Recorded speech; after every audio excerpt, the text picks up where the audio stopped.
Moving on to, another headline, which is corruption, that's come back into focus. You in your column this week, you've likened Arvind Kejriwal to a Julian Assange.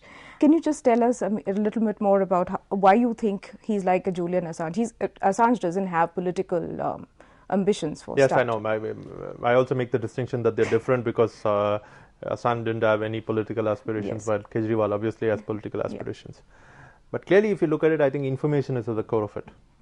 Right, and I find that very interesting because what Kejriwal has repeatedly said, it's eminently plausible. You hear this and you know that it has to be true. He says he has truckloads of documents on all politicians and ministers which have just come to him from a variety of sources. Entirely believable, completely plausible, which he does. And what is he doing? He's putting that information out in the open.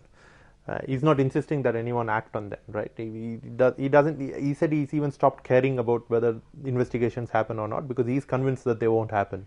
But he clearly wants that information to be out there in the public space and people to start thinking about those things.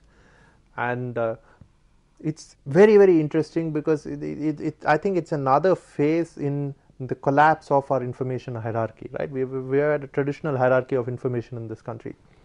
Put simply, those who have the information rule, those who don't have the information are ruled. And I think you've seen that collapse. And again, interestingly, the first phase of this collapse was brought about by the Right to Information Act, which Kejriwal was instrumental in working for and everything else, along with a few other activists. So I think what he's done now is probably taking it to the next level. There was this minor digression with Lokpal and other things in the middle, but I think he's back to doing what he does best. I don't know how well his political party will do. But I think what's happened is we are seeing a fundamental shift in politics of information and the information of politics, both in this country. And this man is at the core of it. And the funny thing is, I think everyone realizes it. I think analysts realize it, people like us who are journalists and who make a living by writing about it, we recognize it. I even have a feeling that the voter recognizes it, but the political class doesn't seem to realize it. So you still keep hearing these things of, this is being said to discredit me, this is a political conspiracy, let him stand for an election, he won't win a single seat. But that's not the issue, right? But the real issue has to do with that information bit, and I think the current generation of politicians have no idea how to deal with it.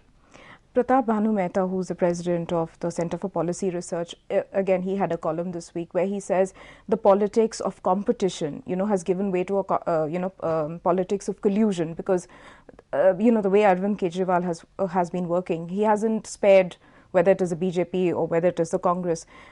So there is a groundswell shift in this whole, the political firmament in India, right? I mean, because everybody seems to be tarred with, the brush of corruption. How do you look at things as they go forward? Because it wasn't this a point scoring issue for the BJP, for example, against the Congress? I agree. And I have no idea how this will end, right? Because what I do know is the here and now. And the here and now is that the information dynamics are changing. If things have to improve, and I think everyone who continues to live in this country and continues to work in this country does so because we all hope that at some point in time things will improve.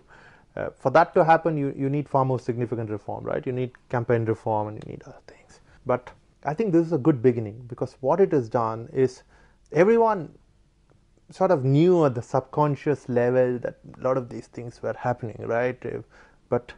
Or at the subliminal level, not at the subconscious level. And I think what Kejriwal has done is he's put a lot of those things out in the open, and he's done it across a spectrum of parties, right? I have a strong feeling that maybe his next expose would be about someone from maybe a regional leader or something else, so that he clearly shows that all of them are the same. And that changes things, right? We'll have to see what impact it has on the 2014 elections or maybe 2013. I don't know when the elections are going to be. The schedule for 2014 may happen earlier. But I think what we can expect is that between now and the next elections, you're going to have a lot more fun with many more disclosures coming out. Last topic, which is the Justice A.P. Shah panel of experts presenting its report on privacy to the Planning Commission. Now, one of the major recommendations is that the government agencies will need judicial permission to tap or survey, tap phone calls or survey people, conduct surveillance of people. How does this fit in with the privacy law? I mean, in India, people are not quite aware of what privacy is, what it entails. They are afraid of how this information could or could not be used by different government agencies to target them. But this whole idea of privacy, that's not quite there. So what is your view on this? Actually, there are two Indias, right? Yeah. Or rather, like most people like to put it, there's India and there's Bharat. Bharat, yes. If you're a resident of Bharat, I don't think you care about privacy, right? Yeah. You're worried about your anonymity. Yeah. You want your number, you want your name, you want your photograph, you want a government certificate, you want that data, so that you want the government to know who you are and things like that. So that's one side. You exist, basically. Yeah, because I think you desperately want to be part of the mainstream. Yeah.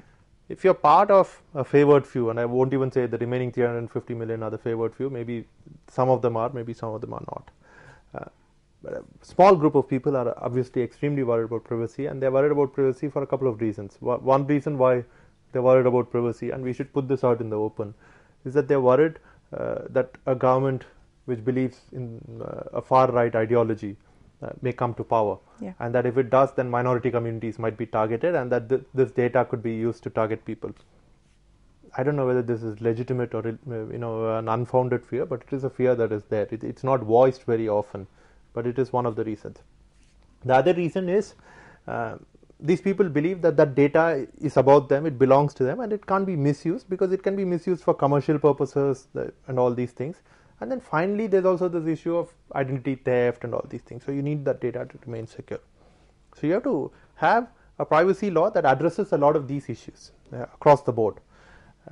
Surveillance and tapping is one part of it, mm-hmm. right?